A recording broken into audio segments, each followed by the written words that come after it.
আজকে একটা নতুন গল্প বাস্তব জীবনের সঙ্গে একদম ওতপ্রোতভাবে জড়িত একটা গল্প শোনাতে চলেছি। সেক অফ দ্য ফ্রাস্ট্রেশন, জীবন থেকে হতাশা ঝেড়ে ফেলুন।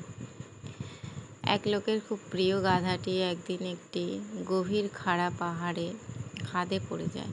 লোকটি গাধাটিকে টেনে তোলার আপ্রাণ চেষ্টা করে ব্যর্থ হয়। শেষ পর্যন্ত সিদ্ধান্ত নেন গাধাকে জীবন্ত সমাহিত করার। তিনি গাধার উপর মাটি ঢালতে থাকেন। অপরদিকে ভার কমাতে গাধাটি গায়ে পড়া মাটি ঝেড়ে ফেলে দিতে থাকে আর তার উপর দাঁড়াতে থাকে। আরও মাটি পড়তে থাকে, সে ঝাড়তে থাকে। এভাবে মাটি ঝেড়ে ফেলতে ফেলতে আর তার উপর দাঁড়াতে গিয়ে দুপুর নাগাদ সে অনেকখানি উপরে উঠে আসে। এই গল্প থেকে শিক্ষা পায় যে সমস্যাকে ঝেড়ে ফেলে তার থেকে শিক্ষা নিয়ে চলতে থাকলে সুদিন আসবেই।